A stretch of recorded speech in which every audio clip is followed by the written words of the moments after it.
I think over the last 5 to 7 years, sound issues when it comes to wood flooring have really been popping up more and more.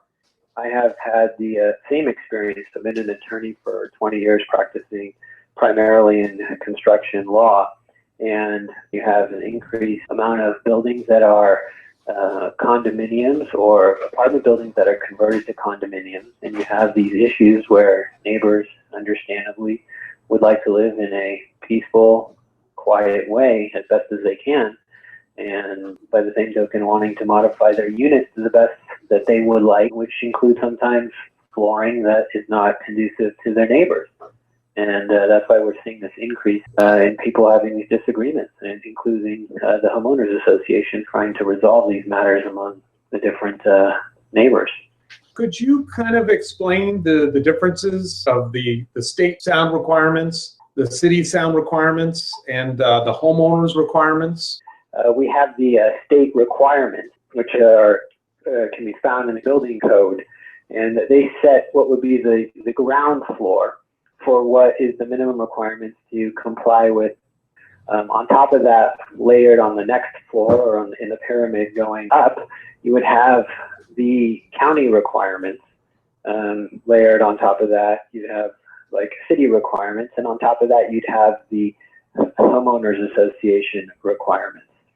And it goes traditionally as strict as the layer below or stricter. It's never going to go less strict. Some years back, and actually even recently, we had a kind of a rash of projects where the general contractor or maybe some other individuals that were involved in construction installed some hardwood flooring. They didn't comply with the requirements, but in any case, there's complaints. And in some situations, the people who purchased homes, they weren't even the ones who installed it incorrectly, but somehow they're, not somehow, but they are responsible for the effects of this. When a homeowner purchases a property, for example, a condominium, and they say, wow, this is a beautiful unit. I love it. It has the hardwood floors that I'm so interested in having, maybe because they like the look, the aesthetics, maybe because they have an allergy, they can't have carpet, things of that nature, and they're enamored with the unit and they go ahead and they buy it. And instead of perusing their other documentation through escrow or from the owner, which are things like the CC&Rs or some rules and regulations from the HOA that have requirements on what that flooring is supposed to be, they start having problems with the owner below.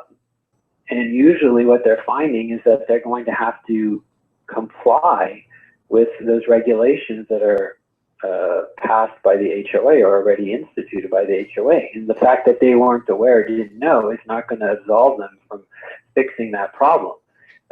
Everything from having to take out the floors in their unit to even possibly rescinding the deal to purchase the unit because they purchased it under a non-disclosure of a material fact. The courts have viewed the HOA's right to enforce those CC&Rs against the non-conforming unit or non-conforming owner pretty strictly.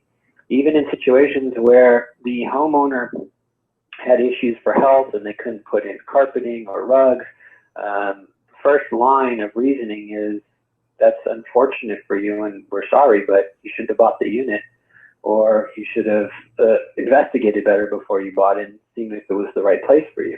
Would you say perhaps that during the due diligence, or what they would call the pre-purchase inspection, that maybe a homeowner might even want to have the floors tested as part of the inspection process?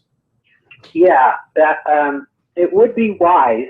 I think at the very least, what you would want is for you to discuss with your agent what requirements the HOA has with respect to flooring. Because it's not just flooring, it obviously transcends all different types of common area and matters affecting your unit. But at the very least, you would want to see if there are any requirements that have anything to do with the floor. And then if there are, there can be questions posed to the seller and to the HOA as to whether or not the floor is in compliance. The funny thing is, in the exuberance and in the joy of purchasing your new place, people oftentimes it gets lost in the details that, oh, what a beautiful floor, without, again, realizing that maybe this floor isn't allowed to be there, or maybe it wasn't installed properly. And this is a case we had recently where the issue didn't really arise with the prior owner. For whatever reason, the prior owner did not make as much noise as the new owner. Yeah.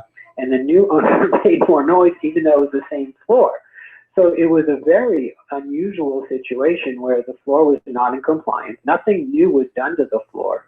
But what we had was a situation where, because of the way that owner, the new owner, used the floor, it created a problem.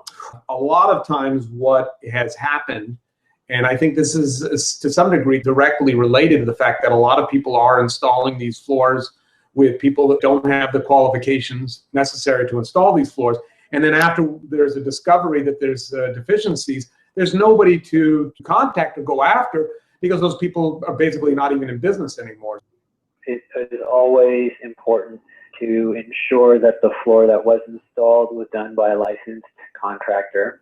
And it's equally important that even if it was, that the person that gets retained to do the sound testing is someone who is equally qualified to do it, because anybody can say, yeah, it looks like it works.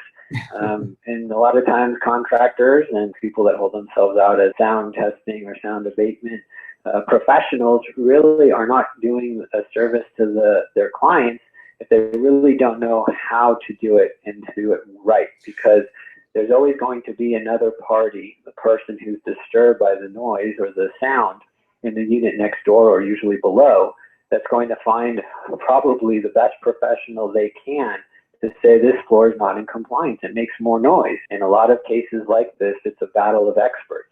Be very cautious of not only of these sound experts, and I haven't run into too many of those, but I have run into quite a number of pseudo general contractors and other flooring contractors that come across and saying, all we have to do to comply with the requirements is put a half-inch cork down and that will do the job. And quite frankly, sometimes you don't know what will do the job until you do the testing. Yeah, I completely agree. When you're in an actual unit in a building, there are a myriad of reasons that it will not perform in the same way just by where it's installed. And the stamp of approval that the material complies in a laboratory is not what's going to control the neighbor that's complaining. Because the neighbor that's complaining in a simple scenario will be the unit below. And the unit below will say, it's terrible and the noise is ridiculous. If the party above did not comply with the HOA or the CC&R rules, forget about it. They're already out of compliance, and the unit below will have a very easy time prevailing in a case in litigation along those grounds.